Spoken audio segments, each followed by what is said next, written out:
Hello, thanks for joining our live broadcast. So it's the second one I'm doing. The first one, everything we do, right? We have to get better every day. So spend a little bit of time working through technical details, making sure the sound's better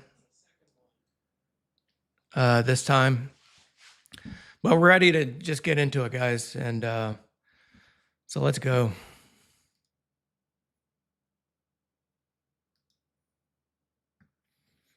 Yeah, that's what we're talking about. I'm going to cover it in detail. It's really not what I wanted to focus on. There's other, I think, pressing matters that's impacting us right now. But I think we need a deep conversation about if war, what makes war justified or not justified.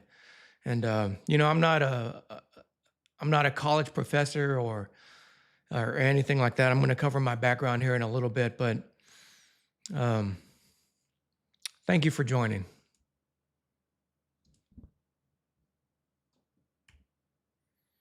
Yeah, that's what we're going to cover today. Just why do humans go to war? We're not going to be a deep philosophical discussion. Just kind of hit the wave tops. The human cost of war, and when is war justified, and what does that even mean? Modern ethical dilemmas. There's a lot of tragedies going on right now, a lot of human suffering, and it impacts a lot of people. I know it impacts me personally on a deep level. We have to do better, guys. We're still in a caveman mentality is the way I like to think about it.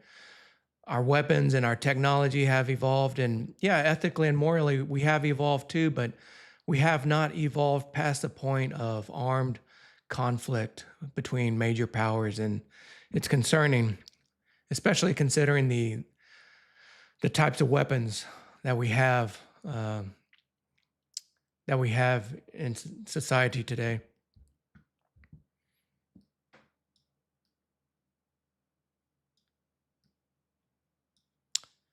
Yeah, and please bear with me as I made that adjustment. And then at the very end, I'm going to just talk about some guiding principles that really have helped me out a lot, and I think it's going to help somebody out today whenever we cover those. But first, I wanted to talk about love, right? I know everyone joined to talk about war, but let's talk about love. So this is Korean food, bibimbap. I love Korean food. If you watched the previous video, I shared that I'm half Korean. My mother's from Korea, so it's just kind of the way we were raised. But there's a restaurant close to us, and absolutely delicious Korean food. Love it, right? But that's not really love. Now, share a picture of this guy. He was my first dog I ever had, a chocolate Labrador Retriever. And when you're talking about how you feel towards another living creature, yeah, I think you can say you really love them. I know I really love this guy. I had him, he was with us for like 15 years, but got him as a puppy when we lived in Hawaii. And, you're talking about a living creature. So there's a lot of care that goes into it, making sure he's fed and watered and cared for and comfortable. And, sometimes when he's sleeping in the cold, we put a blanket on top of him, make sure he's like nice and warm. And, yeah, we just love spending time with this guy. But then, like every living biological creature, like all of us, we're going to get old. And, it was tough watching him get old. And, but we did our best, right? We did our best to care for him in his old age and make sure that he had a comfortable life. I'm going to share one story with you. I may get a little bit choked up talking about it, but,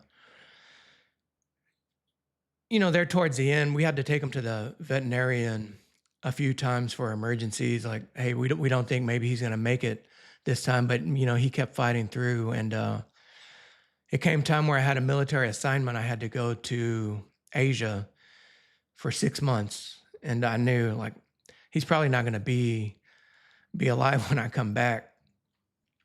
So, you know, the time came where I had to go on this mission, and kind of, it's not a good thing, but I always kind of live by the philosophy of if you wait to the last minute, it only takes a minute. So I'm packing up my bags, making sure I have everything, all the necessities that I had to have for the mission, calling the Uber to come pick me up, take me to the airport. And, it came time to say goodbye to this old guy. And I went downstairs and, he was sleeping on his bed. And I was like, it's not worth it. I don't want to wake him up. So I gave him a kiss on his face and, said my goodbyes and told him I love him and stuff. And took my bags outside, and there was a cab waiting for me, the Uber.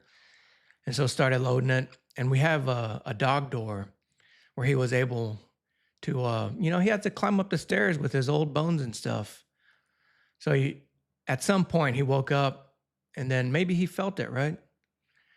And then he went out the dog door, and I saw him through the chain link fence, and it was a good distance from the street and a real steep incline. And I saw him, and we kind of made eye contact, and yeah, I'm sure I said something to him, but I really regret. I should have went up there and like petted his head one more time and stuff. But that's kind of how life is, right? That moment really choked me up sometimes. I'm glad I was able to get through it. I think I've made my peace with it, but that's how life is. Whenever you have that gut feeling where like you should go do this, and then you choose not to, like, yeah, be prepared. Someday you may regret that decision. So try to listen to that inner voice. And we're talking about relationships, right? Yeah, you could say you love food, but that's not really love. It's just a food preference. But then when you talk about a living creature, like those of us who have pets, like cats or dogs, you interact with them, you look in their eyes and you can see their soul, see the goodness in them. You can feel their love towards you too. It's a more powerful bond. But then when you're talking about bond with other humans, this is a stock photo, guys, but you know what the purpose is? They could be sisters, they could be best friends, cousins. Like, I don't think human beings are supposed to be going through life solo. I think we're social creatures, and I hope we all have someone we can count on and someone that we can enjoy life with. But that's the point, is that it's a scale. And as you're going up that scale, that bond we have with fellow human beings, it's powerful. And we're going to watch this. We're talking about creating human life. It's so beautiful. I can't imagine, like a woman's body, like, hey, I think I'm pregnant. I could be pregnant. Then you get tested and like, oh my gosh, it's, hopefully it's incredible, great news, a moment of joy. You share with your partner.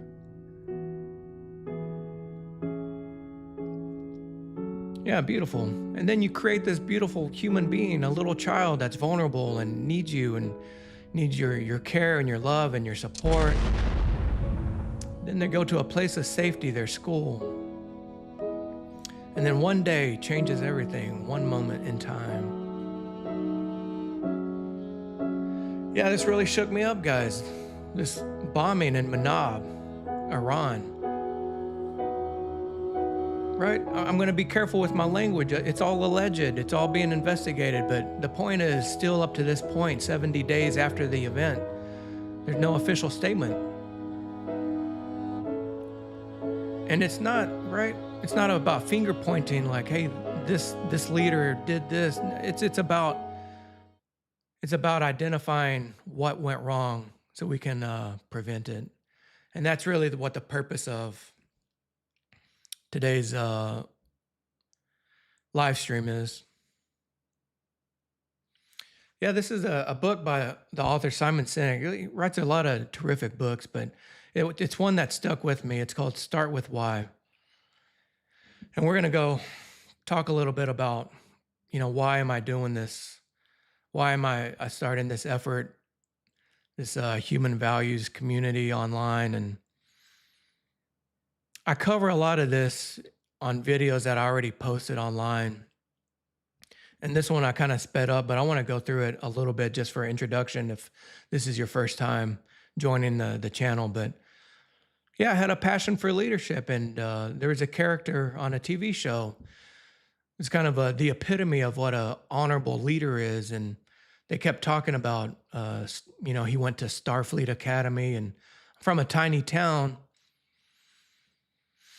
So it just led me asking, I wonder if my country has an academy like that that focuses on leadership. And anyways, I go into it more in depth in that video.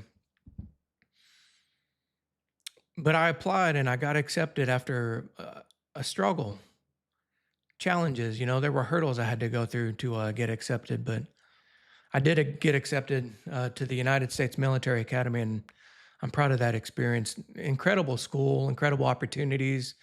It's right. No place in the world's perfect, but generally, you could say it's a place where ethics and morality and leadership are really emphasized, and a lot of great leaders graduated from that institution. And not just there, guys. When you think about what profession needs the highest caliber leaders, right? Most of us think our military needs to have the best leaders among our society. And there's other commissioning sources, is what I'm trying to say, for officers throughout the military and different branches and stuff. But this is just my life journey, the path that I took. And it's very humbling that I got accepted. I'm not sure I shared this story, so I'll share it with you right now. I did share that it was a struggle, right? I got rejected multiple times to get in, but I just knew, right? I felt it. Like, no, like you're meant to be there. Like, keep pushing, and that's what I did. And I was on a road trip, and I drove from Texas to New York, and I just happened to be in Texas, and the admissions officer, I kept calling him like, hey, do we have an update? Like, any update, any slots available? And finally, one day I called him and he said, hey, I got great news. Like, I got you in, or you earned a spot. And so I was like, awesome. I'm in New York right now. Like, how about I drive to West Point so we can meet face to face? Because like we had talked hours and hours on the phone trying to get me admission into West Point. And he said, yeah, I'd love to meet you. So I drove there. And, back in the day, you just drive onto the military base. You don't need special like decals, or there wasn't much security. So I just drove up. He told me where his office was, and I went there, the admissions office at West Point, and had a great conversation with him. And then he said, hey, I want you to meet somebody. And he took me to the officer in charge of, one second.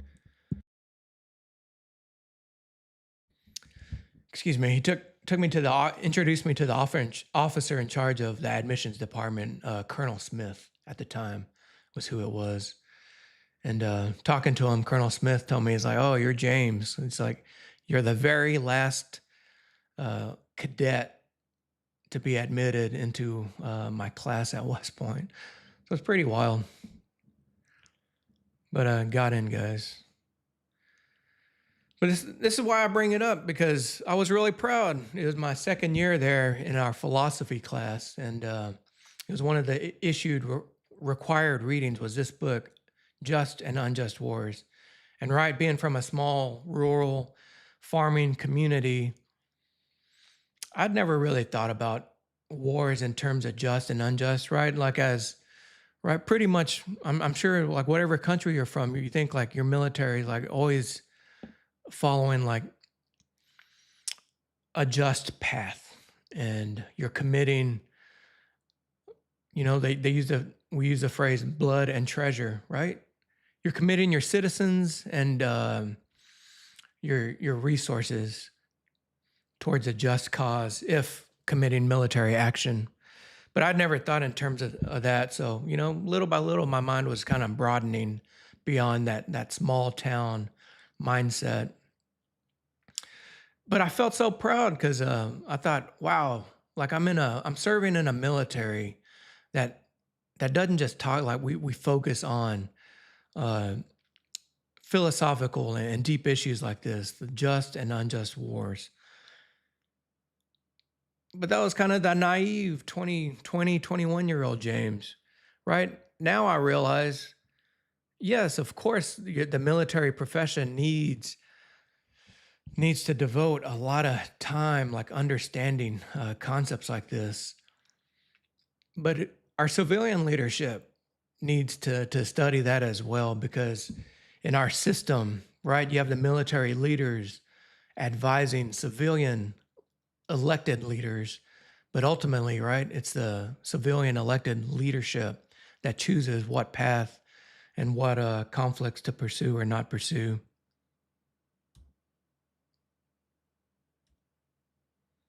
Yeah, real quick, guys, I'll just go through. So, graduated there,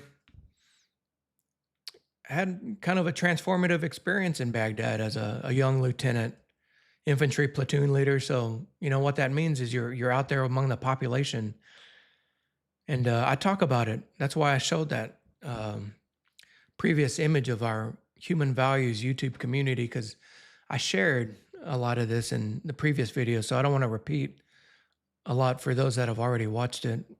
And if you haven't watched it yet, I hope you do.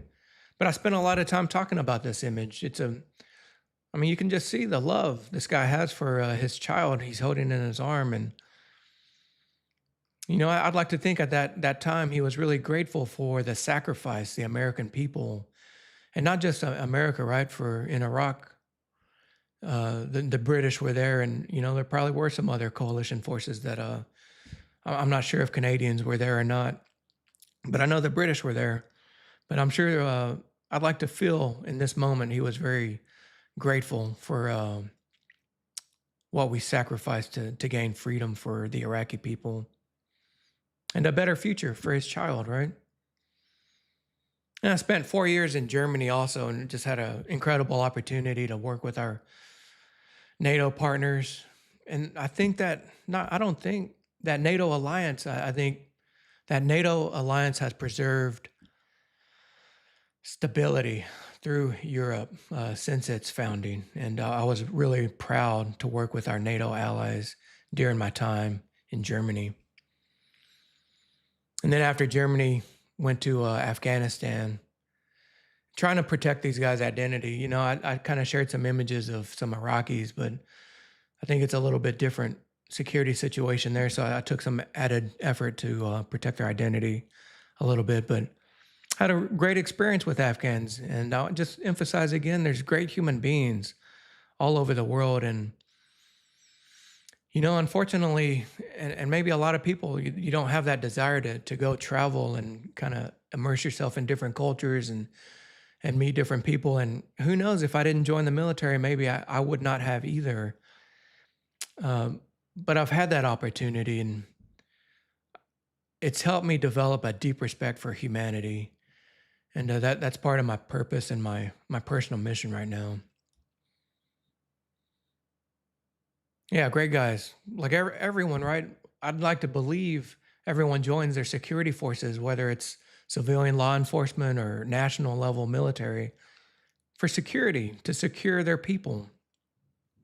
And a lot of devoted Afghan leaders were very devoted to, and a lot of them made the ultimate sacrifice, and died fighting for security of Afghanistan. And you may wonder, like, hey, James, why are you holding your rifle right here? It's kind of rude, right? But that was our posture at that time, because there were some insider threats, and unfortunately, like some Afghans like attacked, you know, some coalition forces. So it was just requirement. And yeah, these were our interpreters there in Afghanistan, and awesome guys. I really enjoyed, you know, the time where I wasn't at work, going to their tent and spending time with them and learning about them and their culture. It was just surreal. You know, I really enjoy history. I was a military history major at West Point, but like being in the same area where Alexander the Great was is pretty incredible. But that's how deep their history goes. I mean, even further back than that. And then had a wonderful opportunity to serve in Korea. Yeah, guys, you know, I shared that my mother is from Korea, and her father died in the Korean War serving in the Korean Navy. It's a tragedy. If you think about the 20th century, the wars, the terrible global conflicts that were fought in the 20th century, and think about our planet, there's still scars from those conflicts. And the Korean Peninsula has one of the most recognizable scars across the entire peninsula on the 38th parallel. And it's a tragedy. I'm not going to spend a lot of time talking about it in this video, but the Korean people being divided like that and the history behind it, and it's just a decision made. I think it was Truman that made that decision as a concession for the Soviets. Like, hey, if you don't push your forces and your influence all the way down south through the entire Korean Peninsula, like let's just divide it on the 38th parallel, and it's been divided like that since that original time, and it's a tragedy, guys. Yeah, great people. So industrious. This was my time in the Philippines. Awesome people too. I really enjoy my time in the Philippines, but I put this picture on there. It got cut off, but it says the letters in the background said serving the people, securing the land. And that's really what your national military is supposed to be, like focused on securing your sovereignty, securing your national borders. But yeah, I was proud of my time serving with the Philippine Army.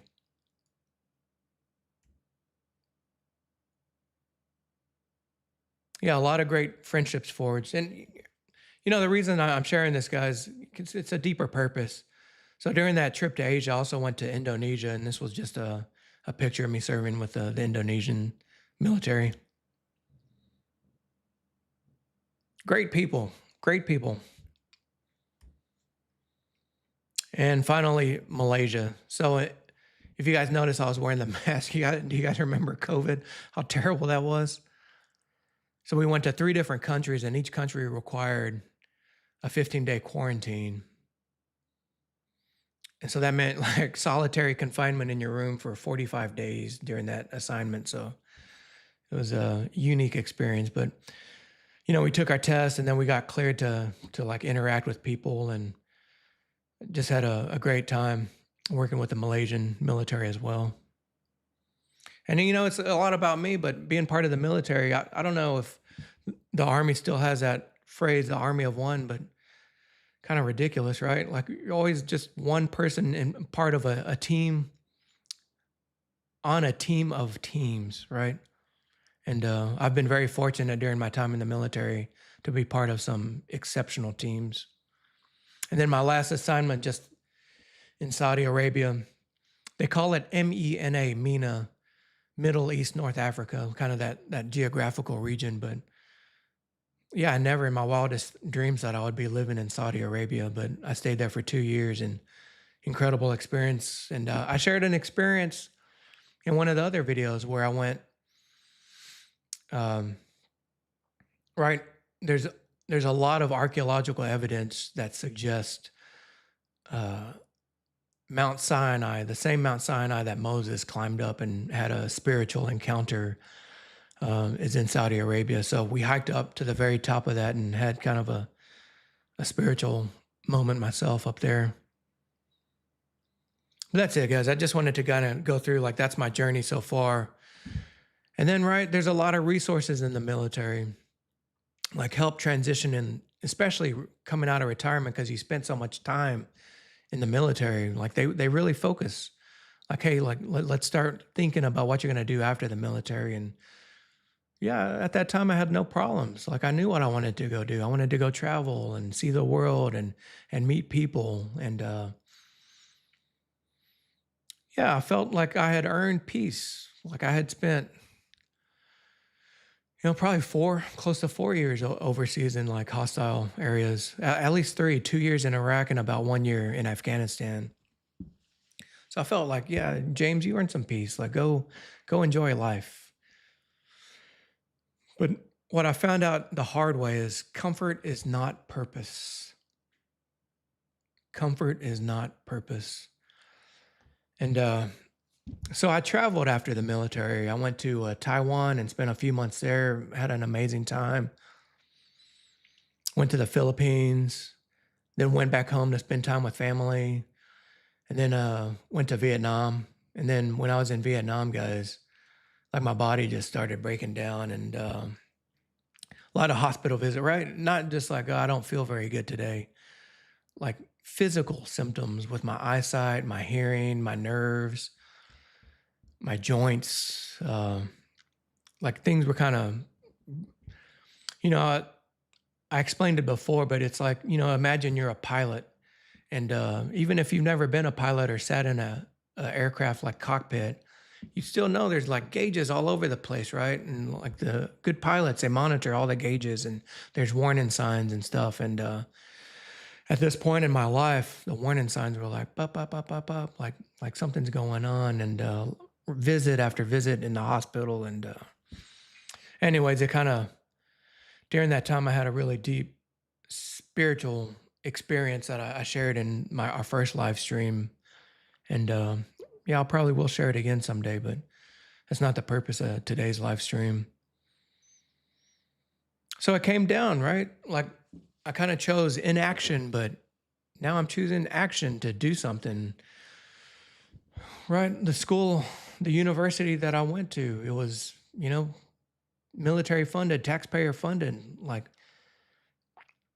I don't lose sight of that. I do feel that responsibility. The American people invested a lot in me to develop me during that 4 years of my life. And even in the military, right? You're still serving, but you're still getting developed, and you're still developing as a leader and as a human and as a person. And so I feel like I know now I have a lot to give back.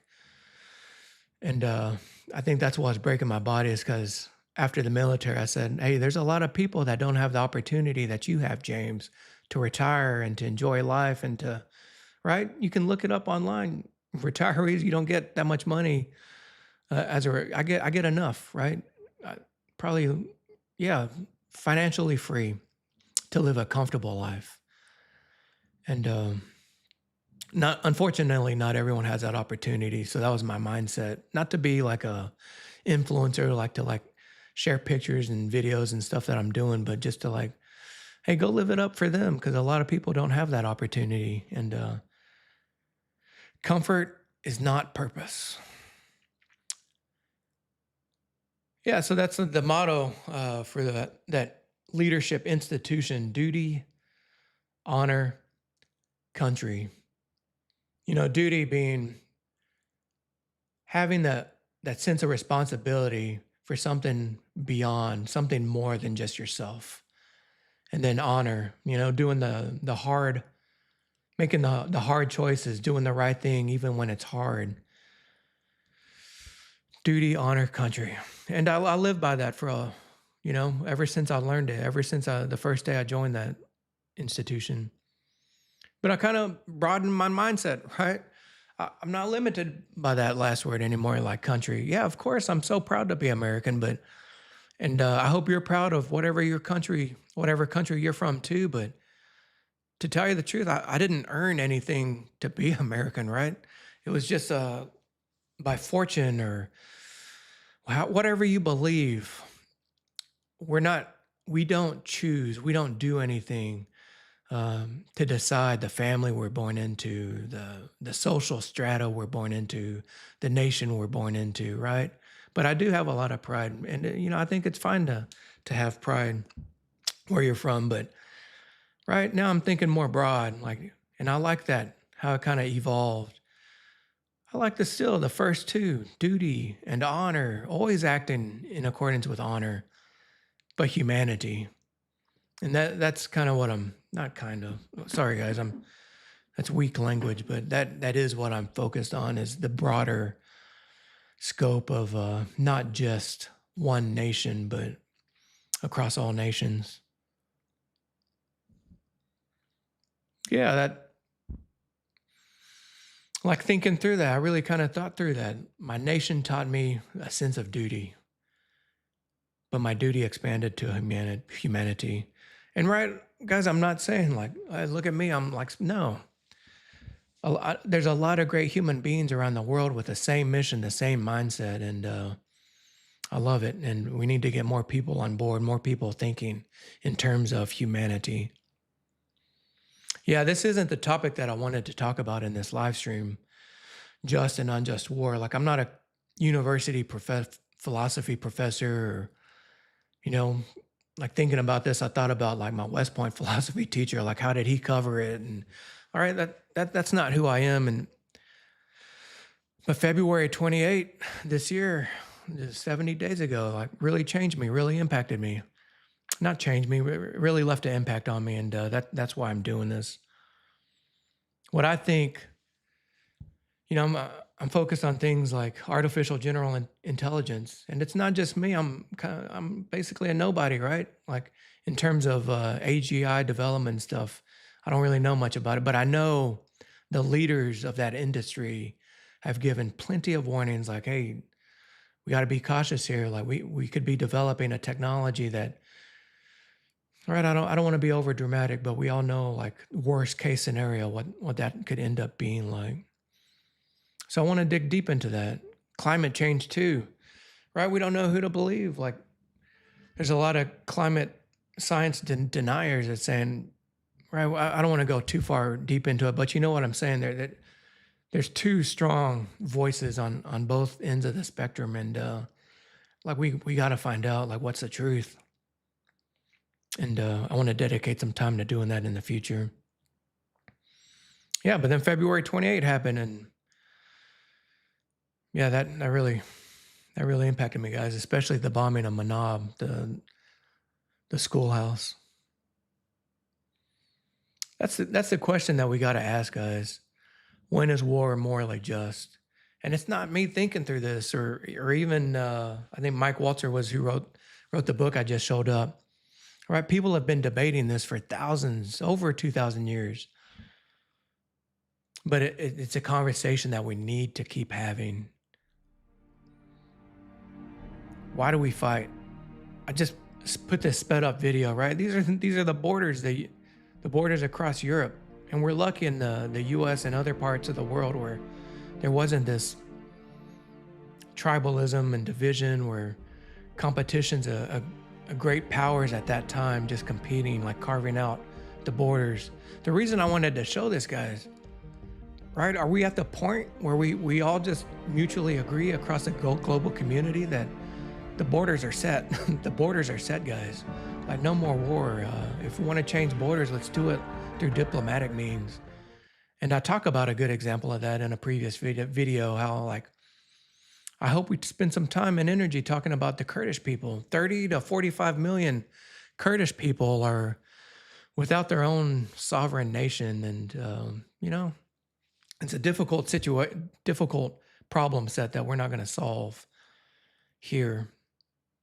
But I'll foot stomp it a lot. Violence is never the answer, guys. But I hope someday the Kurdish people have their own nation. Just war theory. I'm not going to cover this like a college professor, guys. Like I put these on there so we can kind of read, but you got to ask, like, number one, like what does it mean? Is it justified? I think in the modern world, we can all agree that it should only be justified to defend your territorial borders, your own sovereignty, to defend your population. Right? And there's steps. Is it the last resort where all means, right? Dime, diplomatic, information, military, economic, we're all parts of your national power applied towards this problem set before you had to apply military force. And right, there's a scale of everything. And military force on the very extreme side is, for a lot of nations, for too many nations, is nuclear weapons. But, there's a scale of proportionality. Is your military action proportional to what your end goals are? Civilian protection, that's a big one, guys. Have to protect civilian population. And then accountability when things go wrong. Like, again, it's not like finger pointing like this leader made the wrong decision. It's about like the system. what went wrong in the system and how can we prevent it from going wrong in the future. I feel like, and I think a lot of people are fearful of is we're in the age of electronic devices and, we're very detached from war. So, or maybe we're not. Maybe when you see video and see suffering versus the older times when it was just in print and newspaper, maybe we feel it a little bit more. But I do fear that we're becoming more detached from the suffering that occurs during war. Yeah, we don't need to go into a deep philosophical discussion on, what's the motivation behind. One thing I didn't put on here, and it'd be the worst reason to go to war, is like profit. But there are a lot of war profiteers, people that profit whenever nations go into industrialized conflict. But all these reasons, guys, like they're always going to exist because human nature is going to exist, right? It's just part of who we are. But what I'm emphasizing is that we have to get beyond that. And, this isn't the purpose of today, isn't trying to like find a solution for it. I think if you're watching this, I'm sure you agree. But why is it so easy for some people to dehumanize others? I try not to watch the news, right? Seeing a lot of the negative news before kind of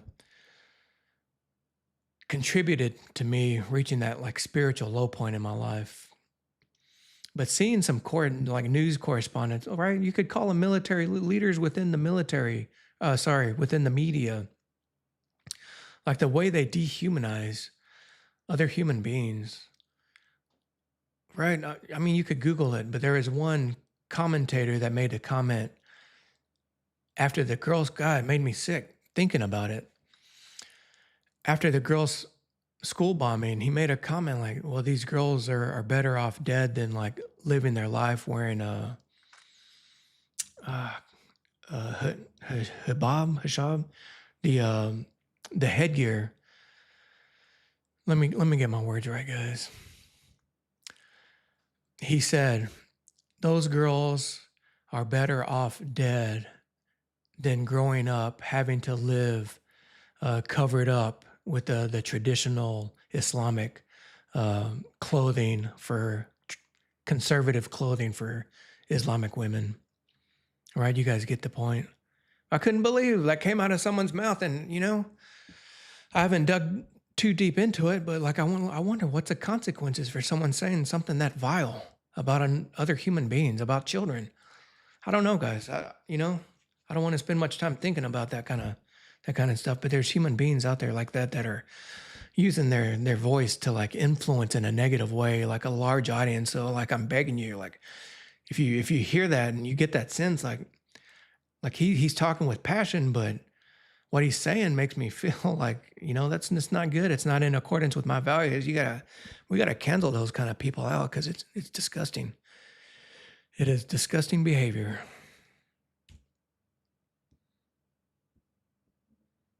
Yeah, rules of engagement, guys. Like my time in Iraq and Afghanistan, I don't understand this like push to like, hey, we're gonna get rid of the rules of engagement. We're gonna like lessen them so you can be a warfighter and you can go out there and kill. Like I don't get that mentality, guys. Like rules of engagement are meant to protect not just the civilian population, right? Primarily them, but it's also meant to protect the soldiers. Right? We covered this statistic in a previous video, but I think we're talking about just US retirees and veterans, but like it was 22 service members a day. Now like 17, I think is the most recent number, but still too many soldiers, veterans are committing suicide, guys. And, everyone has their different reason, but I'm sure sometimes like, they were put in difficult positions where like they had to use lethal force, right? In defense, in what they thought was in defense of their own life or their unit. And, they were put in difficult positions. And some people live with a lot of guilt. And sometimes I think that guilt overwhelms people. But man, if you ever get to that point, like we got to reach out and get some help and talk you through it. Because like living with that overwhelming guilt for things that have done. And sometimes, right, it's not about individual actions, but like guilt, like, hey, my country like did this, my nation's military did this. Like you're not guilty for that. Like you shouldn't live your life feeling that guilt. But the rules of engagement, yeah, it's like ingrained to me, like verbal, right? Shout, like if you see like someone's kind of like shout, like, hey, like back off, calm down, like de-escalate, show like, hey, I have a weapon here, like don't threaten me, don't come within my protected space. Shout, show, and then if they get physical, shove them back, physical. And then the very last thing you do is use lethal force. And yeah, there are a couple incidents I'm not going to really go to now where, yeah, I pointed my weapon at another human being with not with the intent, but prepared to use lethal force. And thank God. You're trying to clean up my language, but I'm grateful. I'm grateful that I never had to use lethal force during my times overseas. Right, and then there's the debate, legal, ethical. Right, we don't have to define those. We know what those words mean, but just can we do it? Do we have the force to impose our will on someone? Yeah, I think a lot of national militaries or individual soldiers, when you're certain positions, yeah, you have that ability to use lethal force, but you always have to ask, like, should we? That's what we have to define. Like, should we? It's two separate things. Can we do something, and should we? And then accountability. It kind of got cut off on the bottom, but when innocent people die, like, how do we determine, who's responsible and how do we fix the system?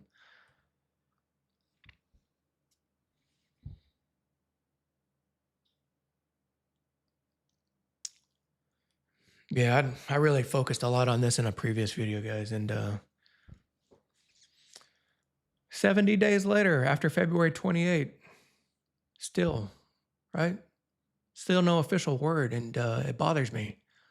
It bothers me as a private American citizen, right? I am a veteran, right? But that's not why I'm talking now. I'm a private American citizen. It bothers me that we have not, right? I assume the investigation's ongoing. It is, I'm sure. Not assume, I'm sure. But we need an official statement. It's not much longer, guys. Just a few more of these. But the future of warfare 2, right? If you can just visualize, like back in the day, it used to be hand-to-hand combat, like fists, clubs, rocks, and then like metal was developed, and then you have like cutting edges, like knives and swords, and then you kind of keep going further out, arrows, and then now in the age of gunpowder, like you got rifles and artillery, but we keep going further and further away from like face to face with your enemy. But now with the age of drone warfare, I showed it in a previous video, but I showed the video and someone asked me, is that a game? No, it's not a game. That's real life. Like you're seeing these, I don't know a better way to call them, but like killer drones. Like they identify soldiers and then they fly an explosive into it, or they drop explosives onto individual soldiers. But we're getting more and more detached from that, like very intimate. What could be more personal than like you're talking about taking life, human life, and we're getting more detached from it. And it's just gonna continue to keep getting more attached. You're talking about AI targeting now, and I haven't dug too deep into this, guys. It's just kind of like brush strokes, but yeah, I think I'd have seen, like, at the very least, civilian leaders in the military industrial complex, right? They're developing this autonomous technology, AI technology. And, I remember seeing them interviews now, like a human will always be responsible for like pushing the button for employing lethal means. And I don't know if that's a true statement, guys. Like things are evolving pretty fast. I don't know if that's always going to be a true statement. I hope it has to be. I hope it is. Cyber warfare. You know what happens whenever there's a cyber attack against our civilian infrastructure, right?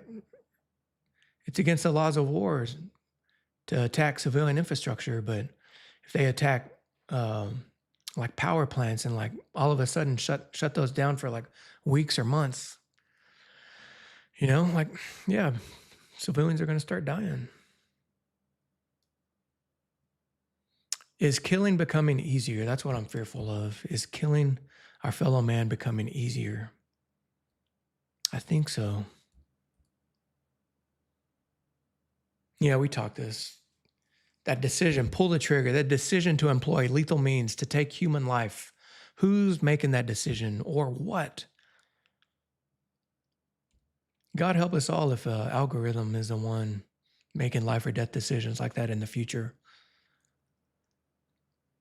And then, we kind of covered a lot, right? Again, I'm not a philosophy professor. I wasn't going to go too in depth, and I don't think I could keep people's attention if I was going to go too much more in depth than what I already did. But, this is ongoing right now, guys. And I debated, should I put up some of these disturbing images and facts about what's happening in Gaza right now? But proportionality. October 7 was a tragedy, but yeah, I got questions. There's a lot of questions I have about October 7. Why, how long? Right? I'll just open into how long did the response force take? Right? If you live next to a neighbor and your neighbor said like, hey, death to you, like, do you think you would let your guard down ever? I don't think so. Like, how long did that response take? There's a lot of questions like that, but the proportionality of it, guys, that's what I'm getting at. Like, tragic what happened October 7. Innocent Israelis were like killed and captured and kidnapped, and tragic. But the proportional or the response to that, it's still ongoing, guys. Like just Google it yourself. Like how many Palestinians have been killed in Israel's response to that? And it's still ongoing. There's no end in sight. And then Iran. Just questions, guys. I'm just asking questions, right? In accordance with the theory of a just war, was military action. Were we at that point where it was absolutely like no other means? It was the last resort. Legitimate authority. We're part of a global community, guys. I think, right? 2003, the lead up to 2003, there's a case made. I remember retired 4-star General Colin Powell, then was the Secretary of State. He went to the United Nations and he made a case like this is why the United States is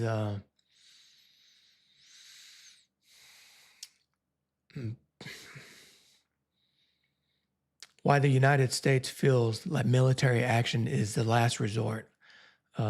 He made the case for that. And right, we can second guess it, and that's not the purpose of this, guys. But the point is, the case was made to the global community that at that time, based on the knowledge or the information they had, that it was a just war and regional escalation. That's it, guys. Wave tops. It's just, we got to have the discussion. There's a lot of people, right? You look at the history of the United States, and Americans were so proud of Western values and what we call American values, freedom and freedom of speech. And right, you guys know what they are. But then if you look at the history of the United States and then like lay it out and like conflicts the United States has been involved in, like it's significant. And I never want to think of the American population in general as being a warlike people. So, it goes back to my train of thought about that book at the United States Military Academy. Every officer cadet there was, was required reading. I don't know from cover to cover, but sections of it at least. But it's not just the military. Like maybe, right? That's our motto, and that's why we try to live by in the human values community is doing more than words. Right? Right now we're just talking, but maybe that's something we need to do is like, hey, high school level, every student in America, every civilian, every citizen, right? You need to have this conversation. You need to be thinking about like, yeah, my country is involved in a lot of military action around the world. Like what let's talk about what's justified and what's unjustified. Yeah, just thinking out loud, guys. But yeah, if you're with me this long, I really appreciate it. But I'm gonna cover, so coming out of that really dark time, and I'm gonna dedicate some time in the future because it's a powerful transformation that I went through. But I came out of it with some like guiding principles, and I'm gonna cover those with you guys. And I talked about them in the previous.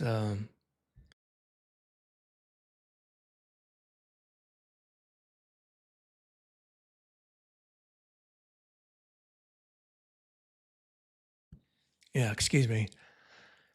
I talked about this spiritual experience a little like more in depth in my first live stream, but it was my first one, and the audio was messed up, and I had to just make sure I didn't make the same mistake.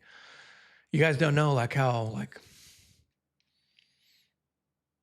how detail oriented I am, and man, it killed me because I just I hit record and started that first live stream, and I went for 5 hours, guys, like nonstop. And when I listened back to it, I heard that like robotic sound because I had whatever the reason, guys. But I beat myself up pretty good about that. So I hope this one. I've done everything I could to make sure this live stream and future live streams are better. But so these are the guiding principles that came out of that dark time, and I'm just going to kind of cover with them. And I hope if you are right now, or if you ever find yourself in a dark time, right? Like I hope some of this like gives you inspiration to like fight your way out of that dark time. I place no blame, right? I think that's important. Like don't blame anyone. Like just like do your part, do our part, do my part. My eyes are open. Like I try to look at the world in more of a broad way, right? That's why I kind of evolved that duty, honor, country motto and principle to duty, honor, humanity. I have no fear, right? Back in the 90s, I grew as a product of the 90s, right? We had those t-shirts like no fear. It's not about that, guys. It's about I was fearful of the future, not for myself, right? Because I think most combat veterans, I can't speak for everyone, but I know for me, like coming out of those experiences during very hostile times, right? A lot of engagement with hostile forces. I feel like every day, like after that point, is like I'm on borrowed time, right? So what I was fearful of is the future for future generations, the future of humanity, and I asked in a previous video, like how, and I'm going to ask you right now, how long do you want humanity to go? Right? We know there's an expiration date for everything, right? The universe is going to end, or like the sun's going to go supernova, and that was my answer in a very emotional way. I said, I want to go. I want humanity to go until the sun goes supernova, and right now, it's not 100%, right? There's things that we need to take responsibility for to help advance humanity further along into the future than maybe right now we're going. Yeah, I'm gentle and I'm humble. I try to live by that. And right, like gentleness and humbleness, like there's probably some like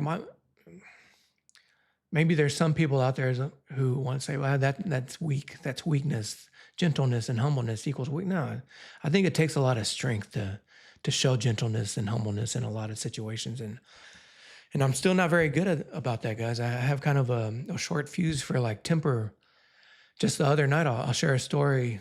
We went to a restaurant to eat dinner, and there was an upstairs section kind of closed off. And when we went upstairs, I smelled cigarette smoke, and I'm very conscious about that. Like, my body is my temple. Like what I put into my body, like I don't want it to be toxic. So I reacted very strongly, and right, I probably disrupted some people's dinner. I was like, "Who's smoking?" Like in a strong way, like who's smoking? And you know,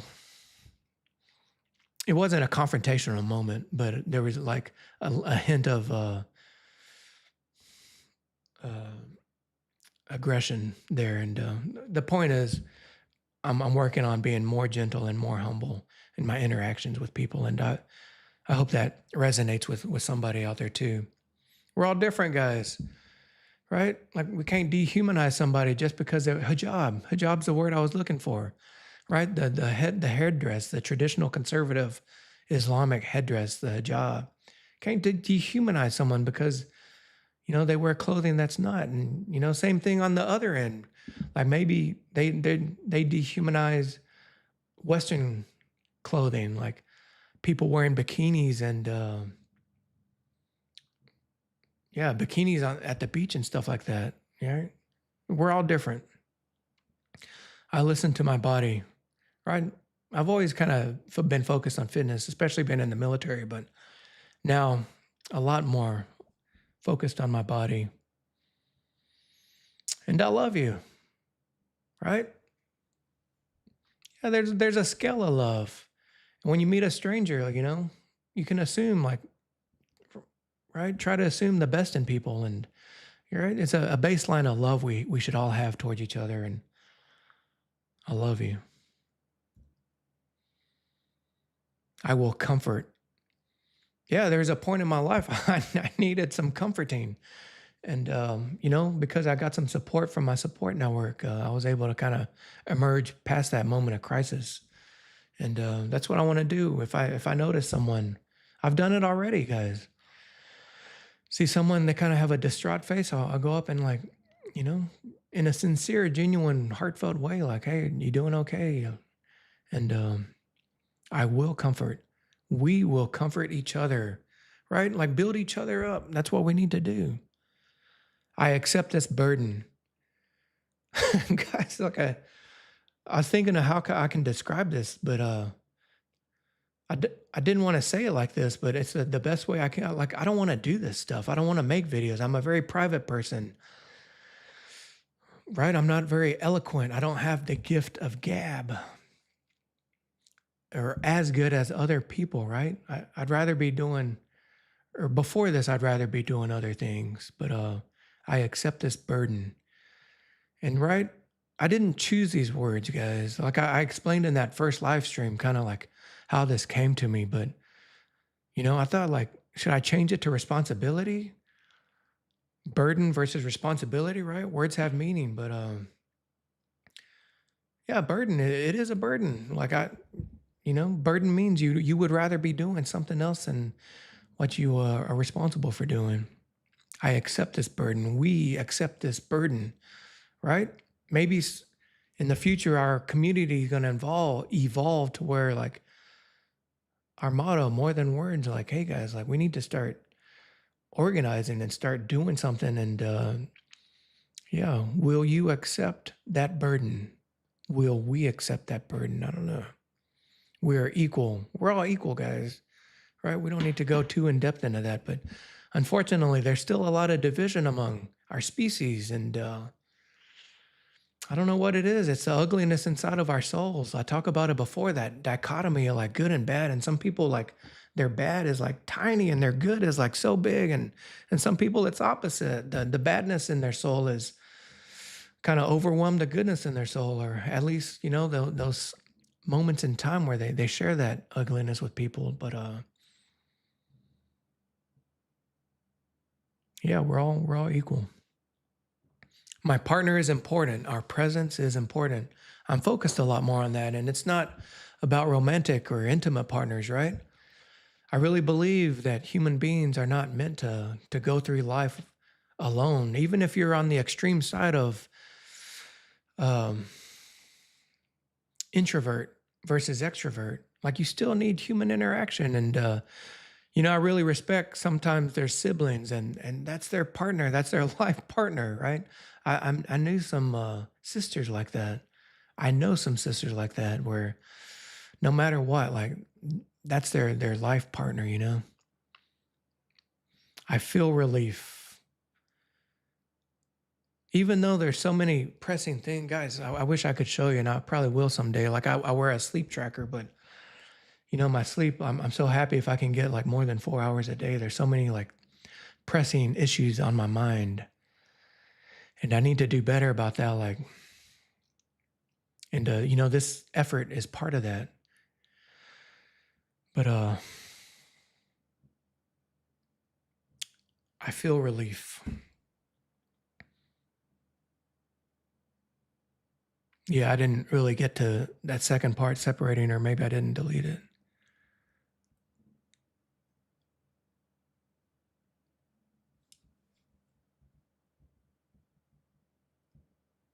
Yeah, I think that's good. That was it.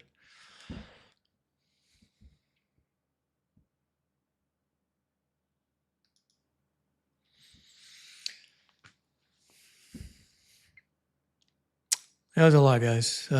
If you're here, still here, I really appreciate it, and do the best we can. Right?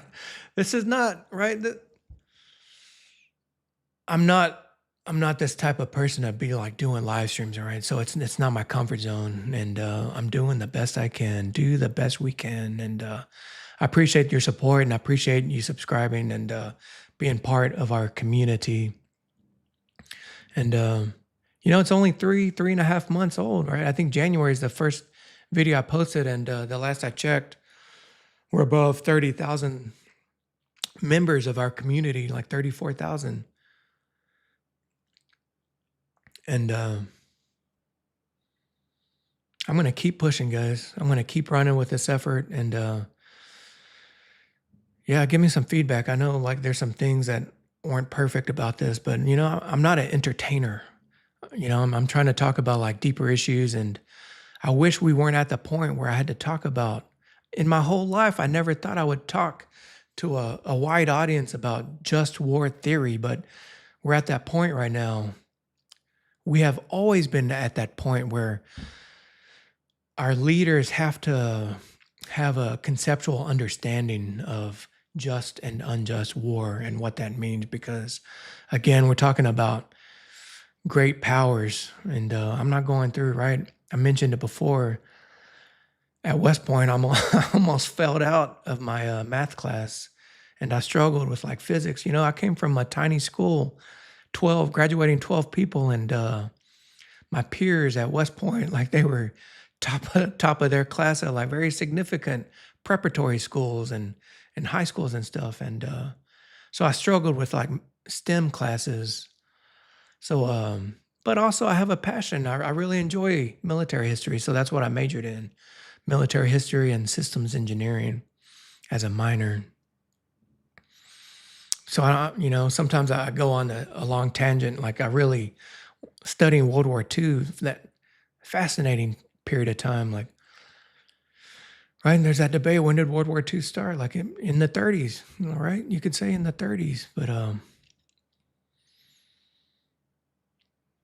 doing the best I can, guys. All right, I'm gonna cut it off here, guys. But thanks, and more than words, right? Like interacting with people. Let's try to bring some joy into people's life today. All right, guys. Thank you.